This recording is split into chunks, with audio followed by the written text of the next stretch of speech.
महारानी कुंती का जन्म हुआ मथुरा में। ये सूरसेन महाराज की बड़ी बेटी हैं, वसुदेव जी की बड़ी बहन। लेकिन जन्म लेने के 6 महीने बाद सूरसेन महाराज के एक मित्र थे कुंती भोज, और महारानी कुंती का बचपन में नाम था प्रथा। इसका असली नाम प्रथा है। लेकिन कुंती भोज राजा आए और सूरसेन से बोले अपनी बेटी मुझे गोद दे दो। तो महाराज सूरसेन ने अपनी बेटी अपने मित्र को दे दी। महारानी कुंती का बचपन सुख से नहीं बीता। जन्म हुआ मथुरा में, पालन हुआ सूरसेन देश में, एक कुंती भोज राजा के देश में। बचपन कुंती का सुख से बीता नहीं। बालक ये तो समझता ही है मेरा जन्म तो कहीं हुआ, लेकिन पालन किसी और घर में हो रहा है। महारानी कुंती बड़ी हो गई, शादी हुई तो पति ऐसा मिला जो जन्म से ही पीलिया का मरीज। महाराज पांडु पीलिया के मरीज थे। पांडु की 2 पत्नी हैं, बड़ी हैं कुंती, छोटी है माद्री। बचपन सुख से बीता नहीं और पति मिला तो पीलिया का मरीज। उस पति का भी कोई सुख नहीं, क्योंकि महाराज पांडु को यह सांप लगा हुआ है कि जब भी सहवास की कामना से तुम अपनी पत्नी के पास में जाओगे तो तुम्हारी मृत्यु हो जाएगी, सिर के 100 टुकड़े हो जाएंगे। ये तो भला हो संत दुर्वासा का, जो बचपन में महारानी कुंती को थोड़ा मंत्र बता करके गए थे। उस मंत्र की वजह से कुंती महारानी के 3 पुत्र हुए। धर्मराज युधिष्ठिर, आदरणीय भीमसेन, धनुर्धर अर्जुन। ये तीनों क्रमशः धर्म के अंश, पवन के अंश और इंद्र के अंश हैं, जो मंत्र की शक्ति से प्रकट हुए। महारानी माद्री ने कहा मुझे भी एक पुत्र चाहिए। कुंती बोली तो तुम भी किसी देवता को बुलाओ, मैं मंत्र पढ़ती हूँ। उन्होंने अश्विनी कुमारों को बुलाया। इनका नाम एक है, चीज 2 है। उनसे 2 बालक हुए, नकुल और सहदेव। ये मंत्र की सृष्टि थी, शारीरिक सृष्टि नहीं। तो कुंती महारानी का बचपन सुख में बीता नहीं। युवावस्था में शादी हुई तो पति मिला पीलिया का मरीज। उस पति का भी कोई सुख नहीं। पति कभी सहवास की कामना से पत्नी के पास आ सकता नहीं, और भर जवानी में उस पति की मृत्यु हो गई, डेथ हो गई। एक बार महाराज पांडु अपने मन को बस में नहीं कर सके और माद्री की ओर कामासक्त होकर के दौड़े। माद्री का महाराज मुझे छूना नहीं, लेकिन महाराज पांडु अपने को वश नहीं कर सके और माद्री का स्पर्श करते सिर के टुकड़े हो गए, मर गए, मृत्यु हो गई। महारानी माद्री ने कहा बहन कुंती, मेरी वजह से महाराज की मृत्यु हुई, इसलिए महारानी माद्री श्री पांडु के साथ में सती हो गई। अब आप विचार करो, एक भारतीय विधवा नारी ऐसी विषम परिस्थितियों में 5-5 पुत्रों का पालन कैसे कर सकती है, जिसके 5 पुत्रों को मारने के लिए गांधारी के 100 बेटा 24 घंटे तैयारी में रहते हैं। कभी कुंती के 500 बेटाओं को पानी में डुबो करके मारना चाहते हैं, तो कभी लड्डू में विष मिलाकर के भीमसेन को खिला के मारना चाहते हैं, कभी पेड़ पर चढ़ाकर उससे गिरा करके मारना चाहते हैं, तो कभी लाक्षा भवन में जलाने का षड्यंत्र करते हैं, तो कभी भरी सभा में महारानी कुंती की पुत्र वधू को अपमानित करते हैं, निर्वस्त्र करके उसकी आबरू से संग खेलने का प्रयास करते हैं। 12 वर्ष का वनवास, 1 वर्ष का अज्ञातवास, और उसमें भी एक दिन सुख से नहीं बीता। कौरव लोग वहां भी इनको मारने का प्रयास करते हैं, कोई न कोई तकलीफ देने का प्रयास करते हैं। बुआ, एक दिन तुम्हारे जीवन का सुख से नहीं बीता, तकलीफें ही तकलीफें तुमने देखी, लेकिन तुम्हारे पुत्रों ने धर्म को नहीं छोड़ा। परिणाम ये हुआ कि कौरव पांडवों का युद्ध हुआ, कौरव सब मारे गए। तुम्हारे बेटाओं के धर्म की वजह से उनकी विजय हुई। आज तुम्हारा बेटा युधिष्ठिर भारत का सम्राट बना, और आज भरी सभा में तुमने मुझे भगवान बनाया, और मैंने तुमसे मांगने के लिए कहा तो आज भी तुमने मांगा, तो फिर दुख मांग लिया। आज मांगने का अवसर आया तो तुमने फिर दुख मांगा। मैं पूछता हूं, दुख भोगते भोगते तुम्हारा पेट नहीं भरता? महारानी कुंती ने कहा गोपाल, जिस दुख से मेरा गोविंद मिलता हो वह दुख सबसे बड़ा सुख है। कि विपदो नैव विपदः संपदो नैव संपद विपद विस्मरणं विष्णु संतत नारायण स्मृति। विपत्ति को विपत्ति नहीं कहते, संपत्ति को संपत्ति भी नहीं कहते। परमात्मा को भूल जाना ही सबसे बड़ी विपत्ति है। भगवान का स्मरण बने रहना ही सबसे बड़ी संपत्ति है। कह हनुमंत विपत्ति प्रभु सोई, कह हनुमंत विपत्ति प्रभु सोई, कह हनुमंत विपत्ति प्रभु सोई, कह हनुमंत विपत्ति प्रभु सोई। जब तब सुमिरन भजन न होई, जब तब सुमिरन भजन न होई। हरि अनंत हरि कथान का, हरि अनंत हरि कथान का, हरि अनंत हरि कथान का, हरि अनंत हरि कथान का। कहहि सुनहि बहुविध सब संता, कहहि सुनहि बहुविध सब संता, कहहि सुनहि बहुविध सब संता, कहहि सुनहि बहुविध सब संता। कह हनुमंत विपत्ति प्रभु सोई। भगवान की लीला कथाओं को भूल जाना, भगवान के चरणों में प्रेम का नहीं होना, इससे बड़ी विपत्ति कोई नहीं होती। और परमात्मा के चरणों में अनुराग होना, इससे बड़ी कोई संपत्ति नहीं होती।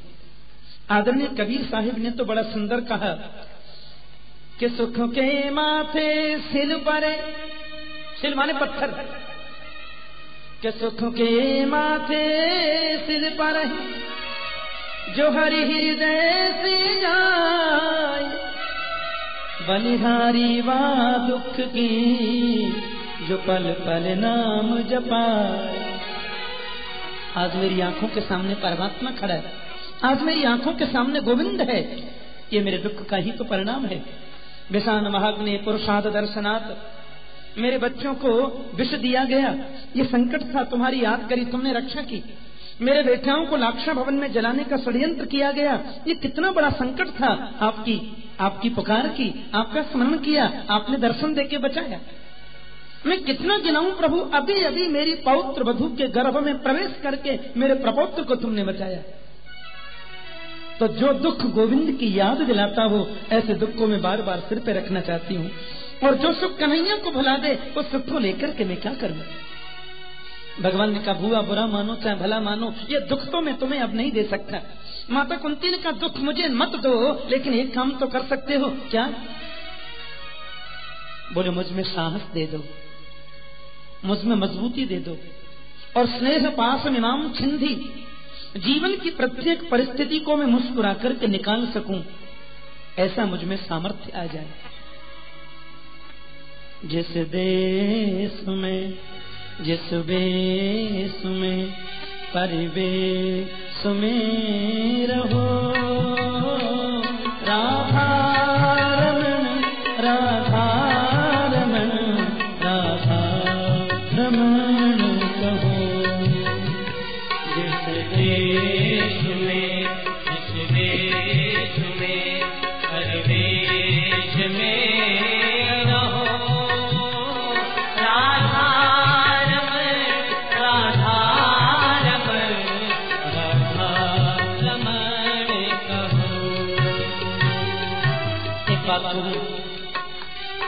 ये भजन मुझे बहुत अच्छा लगता है।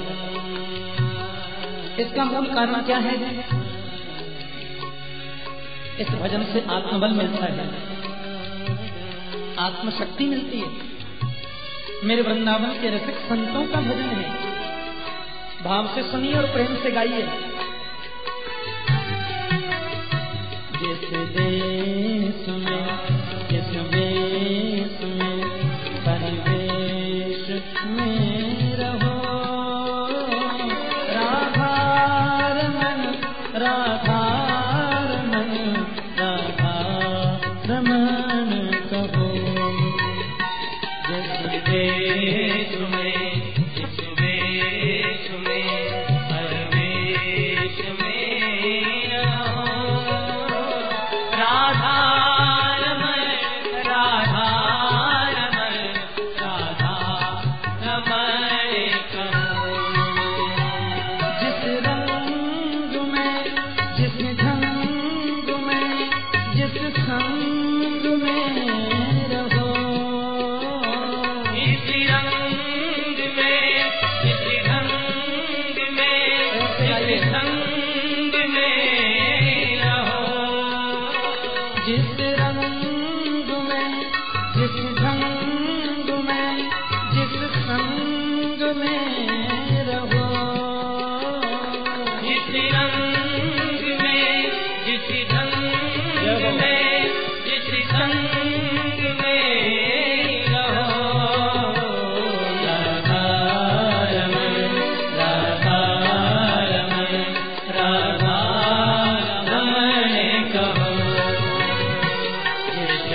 हो जाए।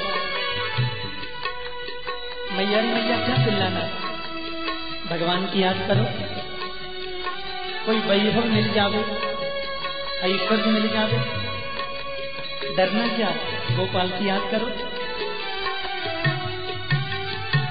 जिस रोग में, जिस भोग में, जिस योग में रहो,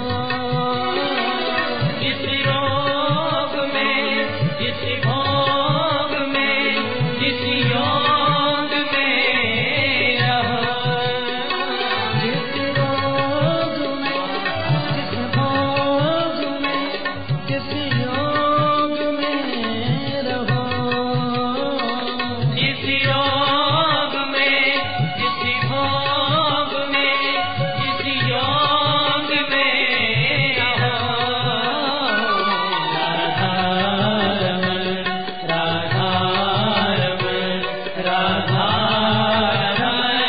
कहो।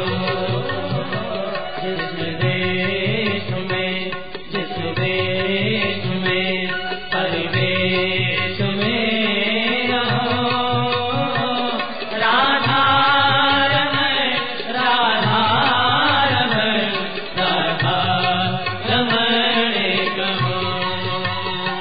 जिस हाल में, जिस काल में, जिस चाल में रहो, जिस हाल में, जिस काल में, जिस चाल में रहो, जिस हाल में, जिस चाल में, जिस काल में रहो, जिस हाल में, जिस चाल में, जिस काल में रहो, राधा रमण, राधा रमण, राधा रमण कहो।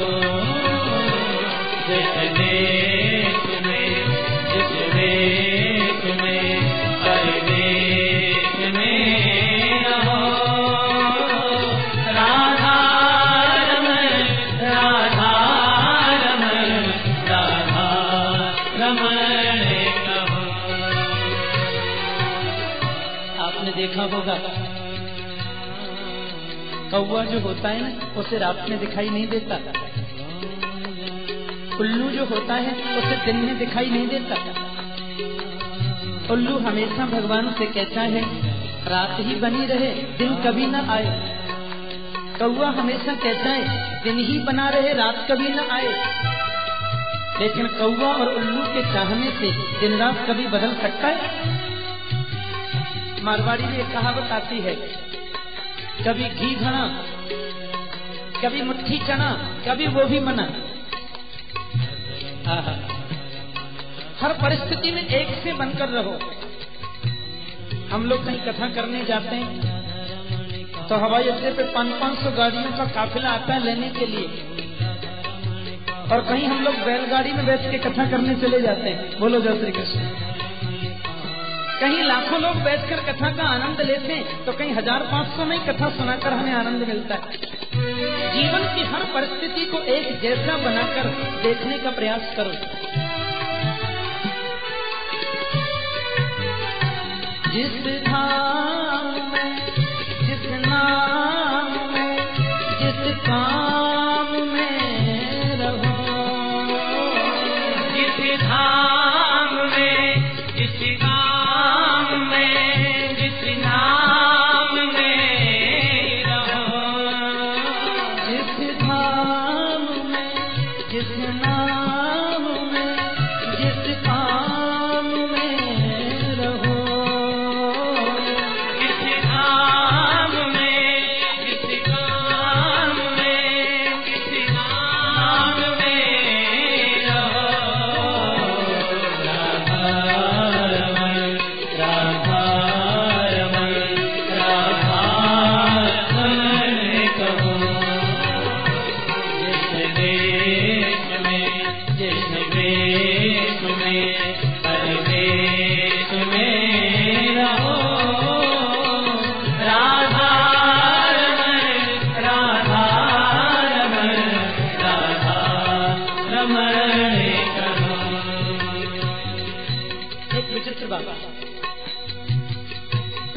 बंबई में एक सज्जन मेरे से बोले, ठाकुर जी आप इनको जानते हैं? मैं इनका नहीं जानता। बोले शुगर मिलों का इनको इतना अनुभव है, एक मुट्ठी चीनी हाथ में लेके बता सकते हैं इसमें कितनी रिकवरी होगी। और ये दूसरे सज्जन जो हैं ये सूता को पकड़ करके बता सकते हैं ये कौन से बगान का आया है। हम किसी भी चीज को जानते हैं, किसी भी चीज का हमें अनुभव है। हम कोई भी परिधान पहनते हैं, कोई भी हमारा नाम है, कोई फर्क नहीं पड़ता, पर राधा रमण को मत भूलो, हर परिस्थिति में उसकी याद करो। जिस ध्यान में, जिस ज्ञान में, परिधान में रहो। जिस ध्यान में, जिस ज्ञान में, परिधान में रहो। जिस ज्ञान में, जिस ध्यान में, परिधान में रहो। जिस ज्ञान में, जिस ज्ञान में, परिधान में रहो। राधा रमण, राधा रमण, राधा रमण कहो। जिस देश में, जिस देश में, परदेश में रहो। राधा रमण, राधा रमण, राधा रमण कहो। जिस देश में, जिस देश में, परदेश में रहो। राधा रमण, राधा रमण, राधा रमण कहो। राधा रमण, राधा रमण, राधा रमण कहो। राधा रमण, राधा रमण, राधा रमण कहो। स्नेह पास में माम छिंदी, ये स्नेह की, ममता की जो डोर बंधी है ना, उसे तो तुम्हें खोलना ही पड़ेगा। और अहरनिश तुम्हारा चिंतन करूं, तुम्हारी याद बनी रहे, ये इसमें कभी आलस्य न आवे, ऐसा आशीर्वाद तो देना ही पड़ेगा। भगवान ने बुआ कुंती जी को बड़ा सुंदर आशीष कर दिया। आज रात्रि में मेरे गोविंद रुके तो मालूम है क्या हुआ? युधिष्ठिर जी के कक्ष में भगवान ने प्रवेश किया और यह देखा कि युधिष्ठिर जी बैठे बैठे रो रहे हैं। कन्हैया ने कहा, दादाजी क्या बात है, आप इतने उदास क्यों हैं? आप रोते क्यों हैं? युधिष्ठिर जी रोते हुए बोले, गोपाल मेरे समान पापी दुनिया में कोई नहीं हो सकता। लाखों स्त्रियां विधवा हो गईं, हजारों बच्चे अनाथ हो गए, इसका मूल कारण केवल मैं हूं। यदि इस पृथ्वी का सम्राट बनने की आकांक्षा मेरे मन में नहीं होती तो इतना नरसंहार कभी न होता। भगवान ने कहा, दादाजी मन में जरा भी विचार मत करिए कि कोई न काऊ सुख दुख कर दाता, निज तृप्ति करन भोग सुमराता। निषाद राज गुह को लक्ष्मण जी ने बताया रामचरितमानस में, कोई किसी को सुख नहीं दे सकता, कोई किसी को दुख नहीं देता। राम कथा बड़ी अद्भुत है। और निषाद राज गुह और लक्ष्मण जी का जो संवाद चला है ना, उसको निषाद विषाद योग बोलते हैं। जैसे गीता में अर्जुन विषाद योगो नामा प्रथमोध्याय, ऐसे रामचरितमानस में है विषाद निषाद विषाद योग। ऐसा सुंदर उपदेश दिया है महात्मा लक्ष्मण जी ने श्रीमान निषाद राजगुह को। तो वही बात बिल्कुल श्री कृष्ण यहां युधिष्ठिर जी को समझा रहे हैं। कोई किसी को दुख नहीं देता, कोई सुख भी नहीं दे सकता। जैसा कर्म मनुष्य करता है वैसा फल उसे भोगना पड़ता है। शास्त्र कहते हैं कि ना भुक्तम क्षीयते कर्म जन्म कोटि सतैरपि अवश्यम एव भोक्तव्यम कृतम कर्म शुभाशुभम। जैसा कर्म किया है वैसा फल भोगना पड़ेगा। जन्म कोट शतैरपि, आज के किए गए कर्म का फल 100 करोड़ जन्मों के बाद भी हमें भोगना पड़ सकता है। इसलिए दोषी मत मानो। सोचो परमात्मा की जो इच्छा थी वो हो गया, अब आप कर्म योगी बनिए। रात्रि भर बैठकर के युधिष्ठिर जी को श्री कृष्ण ने आत्मोपदेश दिया, कर्म का उपदेश किया, लेकिन युधिष्ठिर की समझ में नहीं आया। क्यों? जो कर्मयोग का उपदेश श्री कृष्ण ने गीता में अर्जुन को किया, बिल्कुल वही, बल्कि उससे भी बढ़िया युधिष्ठिर जी को आज समझाया, पर अर्जुन की समझ में आ गया या युधिष्ठिर की समझ में नहीं आया। क्यों? क्योंकि अर्जुन की नजर में कृष्ण गुरु थे। शिष्यस्तेहम साधुमाम त्वाम प्रपन्नम। अर्जुन ने कह दिया था कि मैं आपका शिष्य हूं, आप मेरे सदगुरु देव हैं। इसलिए उसकी समझ में आ गया। क्योंकि शास्त्र कहता है कि जो उपदेश करता है, बताने वाले के प्रति जब तक आदर का भाव नहीं होगा तब तक उसकी बताई हुई बातें हमारे जीवन में परिवर्तन नहीं ला सकती। जितने भी उपदेशक हैं उनके प्रति श्रद्धा का भाव जब तक न होगा तब तक बताई हुई बातें उसके जीवन में असर नहीं कर सकती। ये नितांत जरूरी है। अर्जुन की दृष्टि में कृष्ण गुरु हैं और युधिष्ठिर की दृष्टि में कृष्ण नन्हे से बालक हैं। युधिष्ठिर की दृष्टि में वात्सल्य भाव है, अर्जुन की दृष्टि में गुरु भाव है। भगवान ने सोचा जो उपदेश मैं कर रहा हूं पांडवों को, यही उपदेश भीष्म पितामह के द्वारा इनको कराया जाए तो समझ में जल्दी आ जाएगा।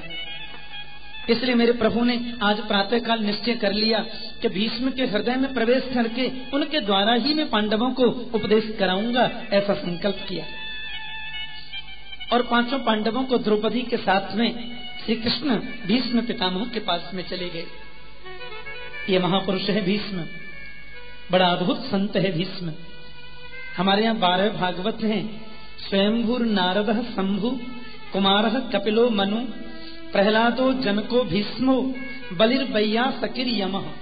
ये 12 भागवत माने जाते हैं। तो 12 भागवतों में भीष्म पितामह का नाम आता है। कितना महान है ये, कितने महान संत हैं। आज 52 दिन से बाणों की सैया पर पड़े हैं, एक एक बूंद करके जिनके शरीर का रक्त निकल चुका है, रोम रोम में जिनके बाण छिदे हुए हैं। भीष्म महाराज के पास में श्री कृष्ण पधारे और सबसे बड़ी बात है, बड़े बड़े संत वहां पहुंच गए। संतों के नेत्रों में आंसू है। दुनिया जिसके लिए रोए उसका जीवन कोई सार्थक नहीं।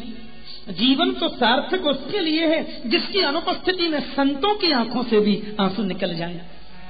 और बड़े बड़े संत भीष्म के पास खड़े हैं कि पर्वतो नारदो धौम्य, कि भगवान बादरायण, बृहदस्वो भरद्वाज, सशिष्यो रेणुकासुतः, वसिष्ठः इंद्र प्रमथ, स्थितो ब्रह्मरातदयो मला, शिष्यैरुपेता आजग्मु, कश्यपांगिरसादय।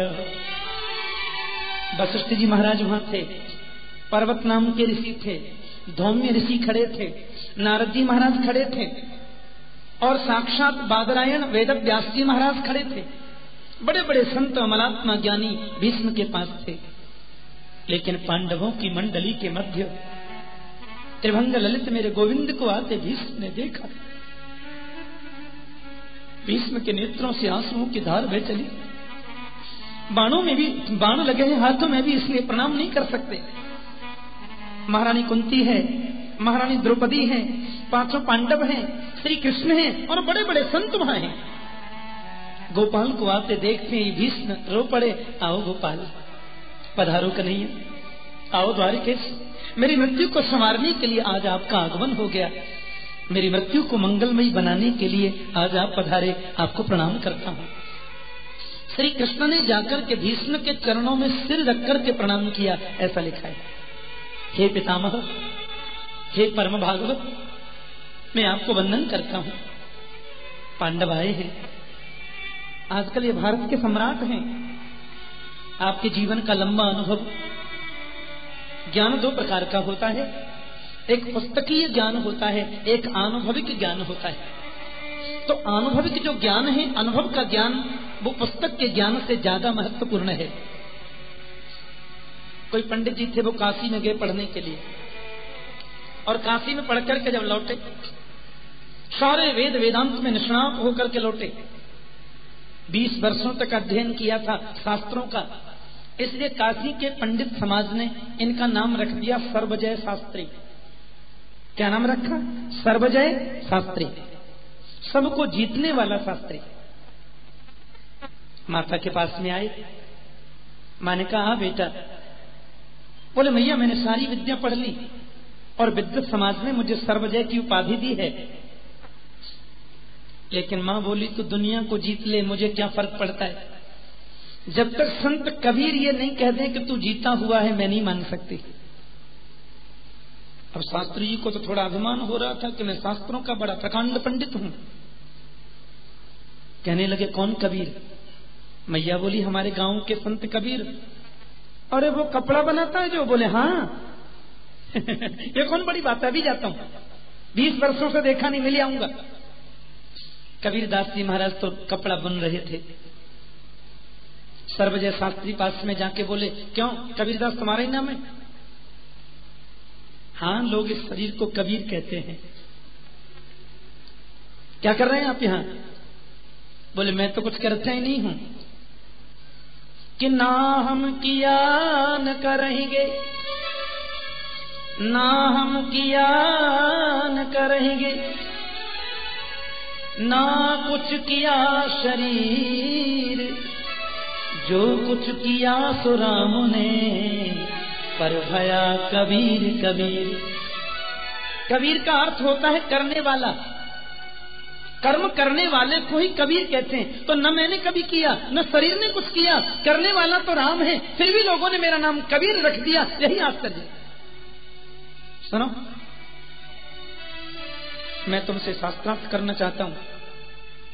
कबीर जी हंस करके बोले, मैं शास्त्र जानता ही नहीं तो अर्थ क्या बताऊंगा। मैंने शास्त्र कभी देखा नहीं तो तुम्हें अर्थ क्या बताऊं। लेकिन तुम्हें मुझसे शास्त्रार्थ करना पड़ेगा। मैं 20 वर्ष पढ़ के आया हूं, पंडित समाज ने मुझे सर्वजय की उपाधि दी है। कबीर जी बोले, मैं तो कुछ नहीं जानता भैया। नहीं जानते तो कागज पर लिख करके दे दो कि कबीरदास हारा और सर्वजय जीता। कबीरदास जी बोले, मुझे क्या आपत्ति, लाओ। थोड़ा थोड़ा ही लिखते थे, ज्यादा लिखना जानते नहीं। आदरणीय कबीरदास जी ने लिख दिया, सर्वजय शास्त्री जीता, कबीरदास हारा। नीचे अपना अंगूठा लगा दिया, ले जा। मैया के पास दौड़े दौड़े गए। मां ने कहा, मिले हो संत कबीर से? बोले, हाँ मिल लिया। करके दे दिया। मैया ने कहा, क्या लिख के दिया, जरा पढ़ना। उन्होंने जैसे ही कागज खोल करके देखा तो उसमें लिखा था, कबीरदास जीता और सर्वजय हारा। ये बोले, बाप रे, बाबा ने लिखा तो कुछ था, इसमें दिखता कुछ है। फिर दौड़े दौड़े गए। कबीर जी बोले, आओ शास्त्री जी। अरे तुमने गड़बड़ क्या लिख दिया? भैया मैंने तो ठीक ही लिखा था, वापस लिखो, बड़े कागज पर लिखो। कबीरदास जी ने फिर लिख दिया, सर्वजय शास्त्री जीता और कबीरदास हारा। नीचे अंगूठा, ले जाओ। मैया ने कहा, क्या हुआ? बोले, आपके बड़े अक्षर में लिखवा के लाया हूं। मां बोली, पढ़ के सुनाओ। जैसे ही कागज खोला तो उसमें लिखा था, सर्वजय शास्त्री हारा और कबीरदास जीता। नीचे कबीर। ये बोले, बाप रे, ये विद्या तो मैंने काशी में नहीं पढ़ी। ओ बाबा, लिखता कुछ है, कागज में हो कुछ जाता, ये कैसे गड़बड़ होता जी? 50 बार ऐसे किया और 50 बार बिना किसी क्रोध के, बिना किसी चिंता के, जब भी वो जाता कबीरदास जी फिर लिख देते, ले जाओ बेटा, कबीरदास हारा, सर्वजय जीता। अंत में शास्त्री जी की आंखें खुल गईं और महात्मा कबीरदास के चरणों में गिर के बोले, बाबा ये क्या नाटक है, मेरी समझ में नहीं आता। ये क्या लिखते हैं आप और क्या हो जाता है, ये तो मैंने कभी पढ़ा नहीं। कबीरदास हंस करके बोले कि तू कहता, इतना ही अंतर है कि तू कहता कागज की लेखी, पर मैं कहता आँख इनकी देखे। बेटे तू कागज का पढ़ा लिखा बच्चा है, मैं तो आंखों से जो देखता हूं वो कहता हूं। परमात्मा कभी ग्रंथ पढ़ने से प्राप्त नहीं होता। न दानम न तपो नेज्या न शौचम न व्रतानि च प्रियते मलया भक्त्या हरिरन्नत विडम्बनम। दान करने से भगवान मिलेगा, टाइम लग सकता है, कितना लगे मालूम नहीं। तपस्या से भगवान मिलेगा, पेड़ पर उल्टे लटक कर तपस्या करो, मिल जाएगा, कंफर्म नहीं है। यज्ञ करने से उसकी प्राप्ति होगी ये जरूरी नहीं है, हो सकता है, नहीं भी हो सकता है। लेकिन प्रियते अमलया भक्त्या, जब संत की कृपा हो जाए, गुरु की कृपा हो जाए, अमल भक्ति हृदय में प्रकट हो जाए, तो गोविंद को मिलने में फिर विलंब नहीं होता, वो तुरंत प्राप्त हो जाता है। तो आपके जीवन का लंबा अनुभव श्री कृष्ण भीष्म से बोले, मैं चाहता हूं कि पांडवों को आप उपदेश करें। भीष्म पितामह बोले, गोपाल सब कुछ जानकर भी कोई दूसरों को आदर देना तो केवल तुमसे सीखे, फिर भी तुम्हारी बात का मैं अनादर नहीं कर सकता। तो भीष्म पितामह ने पांडवों को बड़ा सुंदर उपदेश किया है और वो सुनने लायक है। एक तरफ संत खड़े थे, एक तरफ ब्राह्मण खड़े थे, एक तरफ पांडव खड़े थे, महारानी द्रौपदी बीच में थी। और भीष्म पितामह ने गोपाल को देखा, फिर तिरछी नजर से द्रौपदी की ओर देखा, पांडवों को निहारते हुए उपदेश किया कि दान धर्मान राज धर्मान मोक्ष धर्मान विभागस स्त्री धर्मान भगवत धर्मान समासव्यास योगतः। भीष्म कहते हैं, बेटा मैं अपने मन की बात तुमसे कहना चाहता हूं। तुम गृहस्थ हो और गृहस्थ व्यक्ति के लिए सबसे बड़ा कर्तव्य है कर्मयोगी बनना। गृहस्थ आदमी को कभी आलस नहीं करना चाहिए, आलस्य को हमेशा त्यागना चाहिए और परिश्रम करके ज्यादा से ज्यादा धन कमाना चाहिए। लेकिन जितना धन कमाया जाए उसका 10वां भाग दान में देना चाहिए, उसका 10वां अंश दान के लिए दो। ये गृहस्थ के लिए परम कर्तव्य है। दान करो, तन पवित्र सेवा किए, धन पवित्र करे दान, मन पवित्र हरि भजन सो हो तो त्रिविध कल्याण। शरीर पवित्र होगा सेवा करने से। महापुरुषों की सेवा करो, जो हमसे आयु में बड़े हैं, जो हमसे ज्ञान में बड़े हैं, उनकी सेवा करना हमारा नैतिक कर्तव्य है। और धन पवित्र होगा दान करने से। दान करने से धन की पवित्रता बढ़ती है। एक कुआं है, कुएं में बहुत पानी भरा हुआ है। 10 वर्षों तक आप कुएं से पानी निकालना बंद कर दो। 10 वर्ष के बाद कुएं के पास में जाओगे सज्जनों, तो कुएं में से दुर्गंध आना शुरू हो जाएगी, वो पानी पीने के काबिल नहीं रह जाता। हमने धन कमाया और केवल जमा करते गए, केवल जमा करते गए, तो वो धन आगामी पीढ़ी की बुद्धि को विकृत किए बिना नहीं रह सकता। इसलिए दान करने से धन पवित्र होता है। ऐसा एक भी उदाहरण आप नहीं बता सकते कि किसी व्यक्ति ने दान किया हो और उसके जीवन में कभी गरीबी आई हो। ऐसा हुआ ही नहीं कभी। दान करने से धन की वृद्धि होगी, घटेगा कभी नहीं। दान किए धन ना घटहि, जो सहाय रघुवीर, पंछी के जल पिबत सो घटहि न सरिता नीर। दान करने से धन बढ़ता है। और जो व्यक्ति केवल दान करते नहीं, धन कमाकर जमा करते ही जाते हैं, फिर वहां दूसरे तरीके से धन निकल जाएगा, धन रह नहीं सकता। कई जगह तो मैं जाता हूं ना, तो लोग कहते हैं, ठाकुर जी मेरा बड़ा बेटा है, 35 वर्ष का हो गया पर अभी तुतला के बोलता है, आप आशीर्वाद दे दो बुद्धि ठीक हो जाए। कोई कोई कहते हैं बेटा 32 वर्ष का है महाराज, लेकिन 20 वर्ष पीछे चल रहा है। डॉक्टर कहते हैं इसके विचार 12 वर्ष के जैसे हैं, उम्र 32 वर्ष की हो गई। इसका मतलब ये हुआ कि धन का हमने सदुपयोग नहीं किया, तो वो धन जो है वो बुरे कार्यों में व्यय हो जाएगा। क्या शरीर में रोग कोई ऐसा लग जाएगा, रोज डॉक्टर आएगा, रोज 1000 रुपए का इंजेक्शन लगाएगा, वैसे धन जाएगा। इसलिए दान करने से धन की पवित्रता बढ़ती है और वो करना ही चाहिए। शास्त्र तो कहते हैं कि 10वां अंश दान करो। 1 रुपया हमने कमाया तो 10 पैसे दान के लिए निकालो। 10 रुपए कमाते हैं तो 1 रुपए अलग रखते जाओ। दान करने से धन पवित्र बनेगा। दिल्ली में तो एक सज्जन ने मेरे से कहा, पर ठाकुर जी आपने जो आप 10% की बात बताई उसमें मैं कुछ सुझाव देना चाहता हूं। मैंने कहा क्या? बोले आपने कहा कि 10वां अंश दान करना चाहिए। बिल्कुल सत्य महाराज, पर इसमें थोड़ा संशोधन नहीं हो सकता क्या? मैंने कहा कौन सा? बोले 50,000 में से 5,000 दान करने में तकलीफ नहीं होती, पर 50 लाख में से 5 लाख देने में बहुत कष्ट होता है महाराज। इसलिए आप लोग ऐसा कर दीजिए कि 1 लाख तक 10% रखिए। अमाउंट जब ज्यादा हो जाए तो परसेंटेज जरा कम कर दो ना महाराज। बोलो जय श्री कृष्ण। ये तो हास्य विनोद की बात है, लेकिन शास्त्र कहता है 10वां अंश दान करना चाहिए। कई नितांत गरीबी है, कई वनांचल में हम लोग जाते हैं, वनवासी क्षेत्रों में जाते हैं, बेचारे अशिक्षित लोग हैं जिनके यहाँ शिक्षा का नितांत अभाव है, भोजन की भी बड़े लाले पड़ जाते हैं।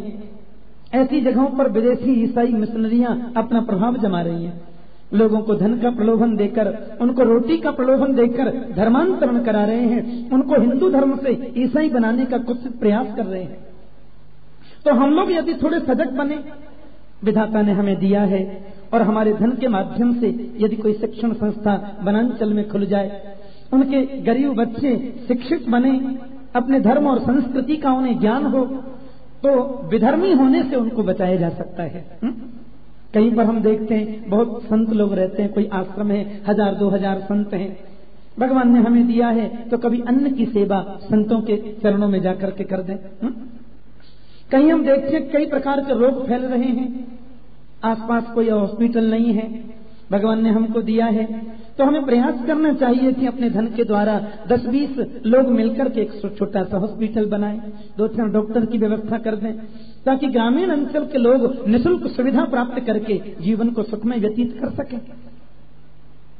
तो जो कुछ भी हमें भगवान ने दिया है उसका कुछ अंश यदि लोगों की सेवा में समर्पित करें, वही सच्चा दान है। और दान करने से धन बढ़ेगा, घटता कभी नहीं। ये तुम्हें प्रयास करना चाहिए। दूसरी बात, तुम राजा हो, बीच में कहते हैं राजा का कर्तव्य होता है पाप कभी न करे, क्योंकि मुझे ऐसा लगता है कि पाप करना जितना बड़ा पाप है, पाप को रोकने की ताकत होने के बाद भी पाप होते हुए देखना यह महापाप है। ऐसा कभी न करे। इतनी बात भीष्म पितामह कह रहे थे कि पांडवों के बीच में खड़ी हुई द्रौपदी जोर से हंस गई। इतना गंभीर प्रसंग चल रहा था, व्यावहारिक उपदेश कर रहे थे भीष्म, द्रौपदी खिल खिल खिल खिल करके हंस गई। भीष्म के सामने हंसना कोई हंसी खेल तो नहीं। भीष्म पितामह ने द्रौपदी की ओर देखा, बेटी तुम्हें हंसी क्यों आई? द्रौपदी बोले माफ कर दीजिए, ऐसे ही हंसी आ गई। भीष्म ने कहा बेटी, जो कुलीन स्त्री होती हैं वो बिना कारण कभी हंसती नहीं, जो गुणवती पढ़ी लिखी महिलाएं होती हैं उनकी जरा सी मुस्कुराहट में भी कोई कारण छुपा रहता है, और तुम्हें बताना होगा तुम हंसी क्यों। शायद तुम्हें मालूम नहीं पुत्री, तुम्हारी सासू जी ने भी मेरे सामने कभी हंसने की हिम्मत नहीं की, तुम्हारे ससुर जी पांडु महाराज भी मेरे सामने कभी हंसे नहीं। तुम कुलवती नारी हो, मेरे पांडव कुल की पुत्र वधू हो, तुम्हें बताना ही पड़ेगा हंसी आई क्यों। इस बात को सुनकर के द्रौपदी ने थोड़ा साहस किया और बोली पितामह, आज तो बड़े भारी ज्ञान का उपदेश करते हैं कि आंखों के सामने पाप होते हुए देखना महापाप है। यदि ये महापाप है तो ये महापाप आपने क्यों किया? भीष्म का मैंने। द्रौपदी रोते हुए बोली, याद करो पितामह, दुष्टासन जब मेरी साड़ी खींच रहा था, एक वक्त में थी, मैं रजस्वला अवस्था में थी, मुझे खींच कर दुष्टासन लाया। मुझे याद है उस सभा में सबसे आगे आप बैठे थे, और मुझे यह भी याद है कि मैंने सबसे पहला प्रश्न आपसे किया था कि पितामह, पांडव लोग जब जुए में हार कर अपने आप को दास बना चुके, तो एक दास को एक रानी को दांव पर लगाने का क्या अधिकार है? मैं ये भी जानती हूं कि कौरव पांडवों के संविधान में सबसे ज्यादा अधिकार यदि किसी को मिले हैं तो केवल भीष्म पितामह को। यदि आप जरा सी उंगली उठाकर के इशारा कर देते तो हिम्मत नहीं थी दुष्ट दुशासन की कि मेरी साड़ी का स्पर्श भी कर लेता। मैं कुररी की भांति रोती रही, अपनी सहायता की भीख आप जैसे अतिरथी वीरों से मांगती रही, और आप नीचे सिर करके बैठे रहे, अपनी आंखों के सामने पाप होते हुए देखते रहे। ये तो मेरे गोविंद ने कृपा की, मेरे प्रभु ने वस्त्र का रूप धारण करके मेरी आबरू को बचाया। और आज आप कहते हैं कि आंखों के सामने पाप होते हुए देखना महापाप है, तो ये महापाप आपने क्यों किया? सूत जी कहते हैं, इस बात को सुनते ही भीष्म के नेत्रों से आंसुओं की धार बह चली। जो महापुरुष महाभारत के समर में कभी रोया नहीं, जीवन में कितनी विपत्तियां भीष्म ने देखी, लेकिन उसकी आंख से कभी एक बूंद आंसू नहीं आया। लेकिन द्रौपदी के शब्द को सुनकर वो हिलकियों से रो पड़ा। और भीष्म ने कहा, बेटी तू बिल्कुल सत्य कहती है, मैं वही अभागा भीष्म हूं, मैं वही पापी भीष्म हूं जिसकी आंखों के सामने उसकी कुलवधू का अपमान हो रहा था, और उस पाप को रोकने की शक्ति होने के बाद भी मैं उसे रोक नहीं सका। पुत्री, लेकिन एक बात कहूं, मेरे शरीर में हजारों बाण लगे हैं,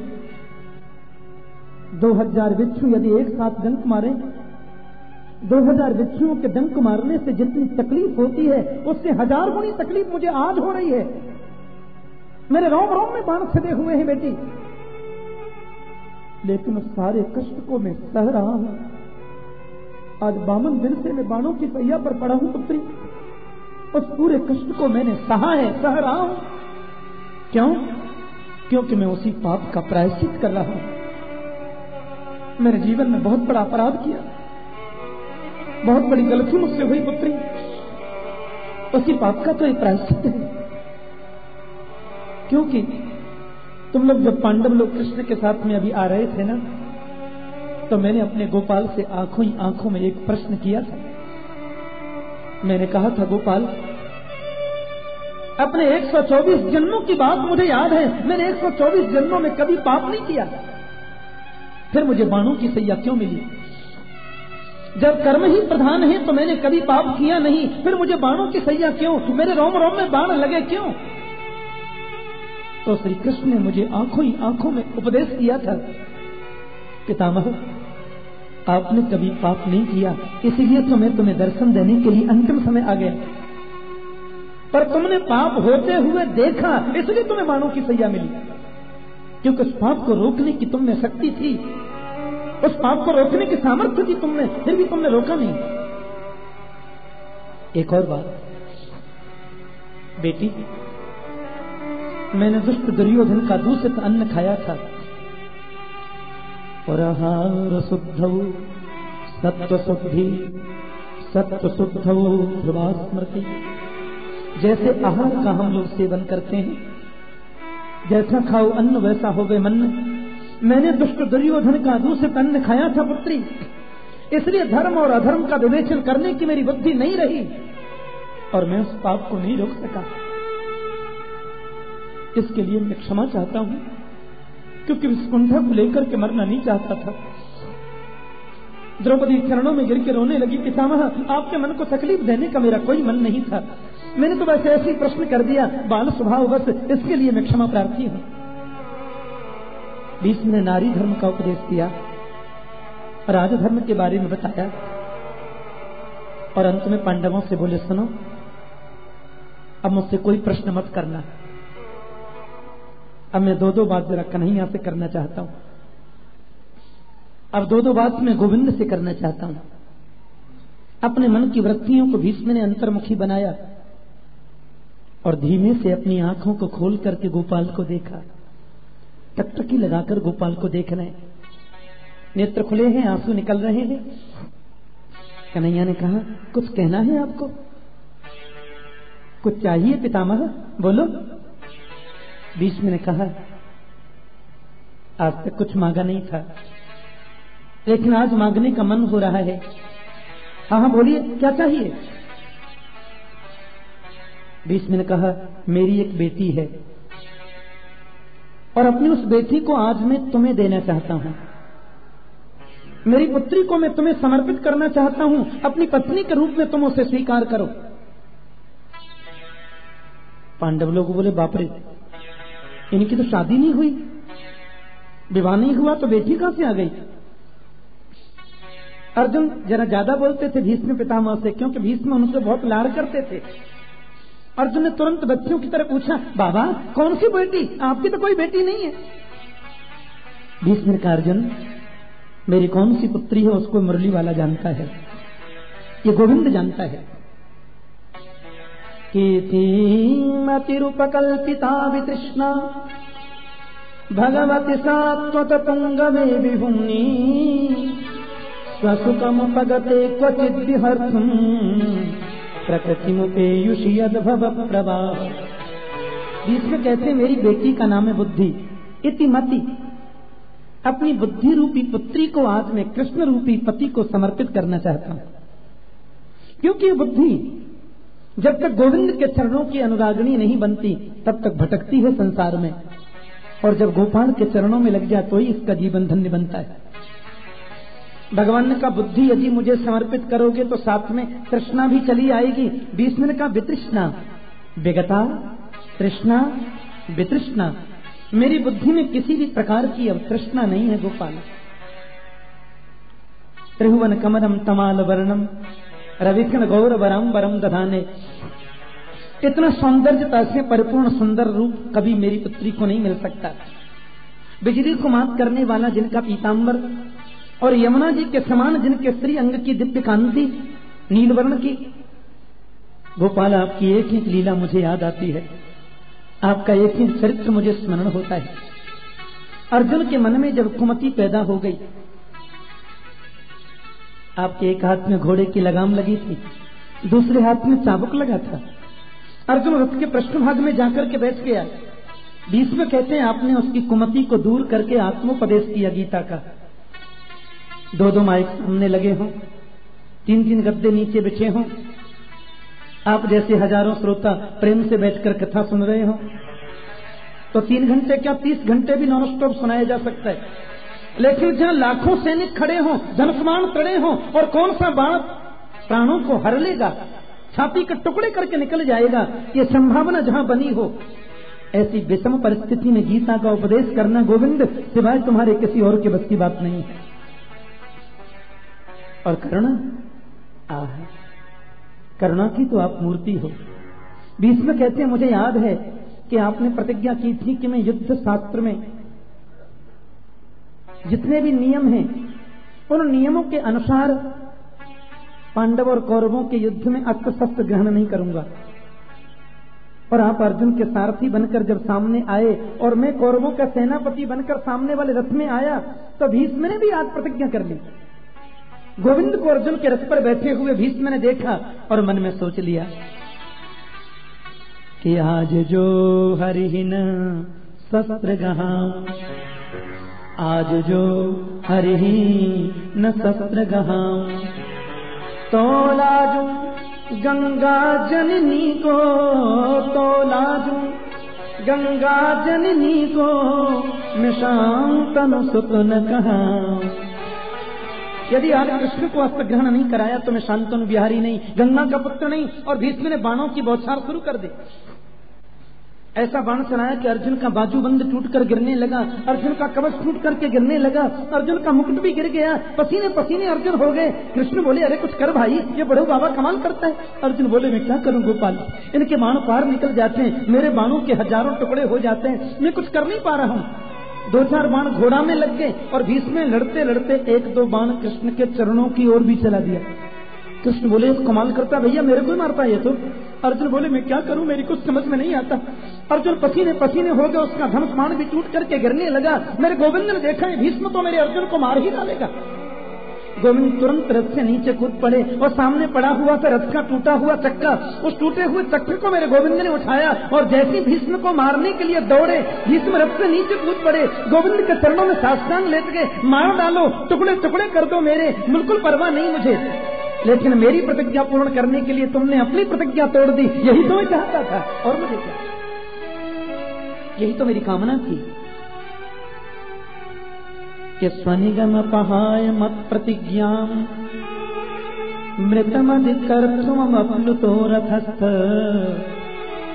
अपनी प्रतिज्ञा को तोड़ करके मुझे मारने दौड़ने वाली जो तुम्हारी झांकी है, आज वो झांकी मेरे दिल में आकर के बैठ जाए, यही मेरी आकांक्षा है। उसमें पृथ्वी कांपने लगी थी कृष्ण, आपका उत्तरीय वस्त्र नीचे गिर गया, क्योंकि परमात्मा यदि प्रतिज्ञा को तोड़ दे तो पृथ्वी कांपने लग जाएगी। तो आपके वक्त में पृथ्वी को सांत्वना दी थी कि तुम्हें डरना नहीं चाहिए, ये तो भक्त की प्रतिज्ञा के लिए अपनी प्रतिज्ञा तोड़ी है, तुम्हें प्रलयनकारी समुद्र में जाने की जरूरत नहीं। भीष्म कहते हैं आज वो झांकी मेरे दिल में आकर के बैठ जाए, मेरे मन की यही कामना है।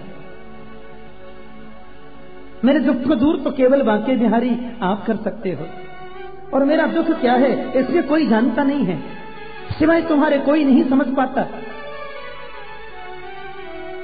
ये बांके बिहारी रे दूर करो दुख मेरा, बांके बिहारी रे, बहुत ध्यान से सुनना, बांके बिहारी रे दूर करो दुख मेरा, बांके बिहारी रे दूर करो दुख मेरा, दूर करो दुख मेरा, मेरे श्याम दूर करो दुख मेरा, मेरे श्याम दूर करो दुख मेरा, बांके बिहारी रे दूर करो दुख मेरा, बांके बिहारी रे दूर करो दुख मेरा। दुख दूर नहीं कर सकते हो, आपके चरणों में जो आ जाए उसको तकलीफ में घेर नहीं सकती। तुम्हारे चरणों का आश्रय को ले दे उसको कभी भी दुख सागर में जाना नहीं पड़ता। दरबार है ये सब सुना है जो तेरे दर पे आवे, सुना है जो तेरे दर पे आवे, उसके सब दुखड़े मिट जावे, उसके सब दुखड़े मिट जावे, आया शरण तुम्हारी रे दूर करहो दुख मेरा, बांके बिहारी रे दूर करो दुख मेरा, बांके बिहारी रे दूर करो दुख मेरा। और हम जन्म जन्म से भटक रहे हैं, कितना जीवन बीत गया, पुनरपि जननम पुनरपि मरणम पुनरपि जननी जठरे शयनम, कभी किसी योनि में कभी किसी योनि में कभी किसी जन्म में जाते हैं। आप कृपा कर दो तो ही छूट सकता है सब।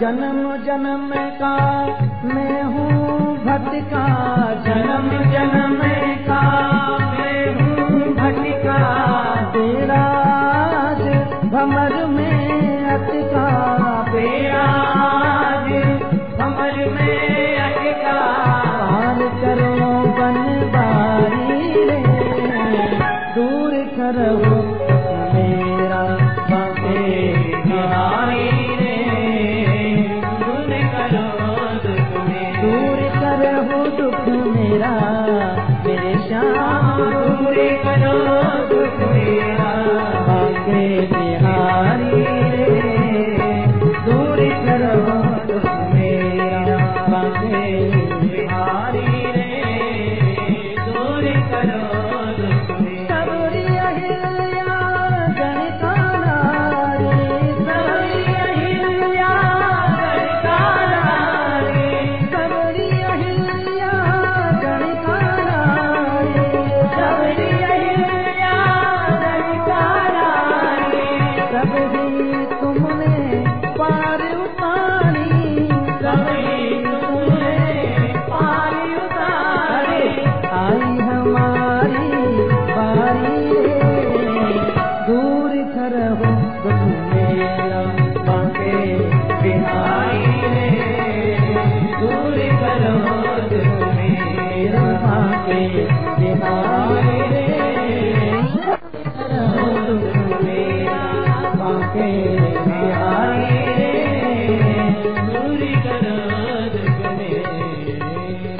कहते हैं क्यों भाई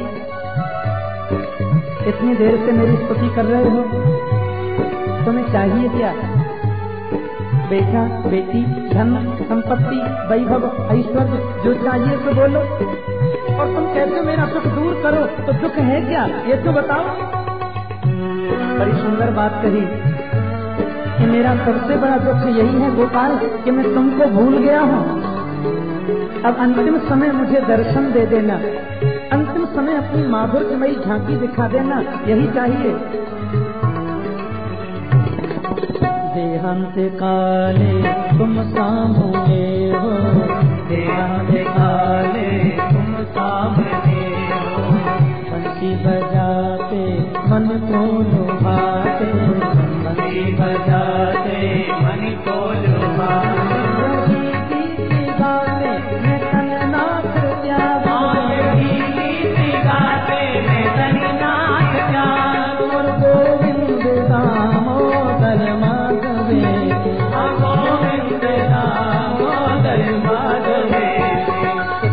कर्ण स्वामी जब प्राण तन से निकले, इतना तो कर्ण स्वामी जब प्राण तन से निकले, गोविंद नाम लेके जब प्राण तन से निकले, गोविंद नाम लेके जब प्राण तन से निकले। श्री गंगा जी का तट हो, यमुना का बंसी बजते हो, श्री गंगा जी का तट हो, यमुना का बंसी बजते हो, मेरा राम राम करते हो जब प्राण तन से निकले, मेरा राम राम करते हो जब प्राण तन से निकले। कामरी कसी हो मुकुड़े पे कुछ हंसी हो, कामरी कसी हो मुकुड़े पे कुछ हंसी हो, कामरी कसी हो मुकुड़े पे कुछ हंसी हो, कामरी कसी हो कुछ हंसी हो, सब मन में ये बसी हो जब प्राण तन से निकले, सब मन में ये बसी हो जब प्राण तन से निकले। जब कंठ प्राण आवे कोई रोग ना सतावे, जब कंठ प्राण आवे कोई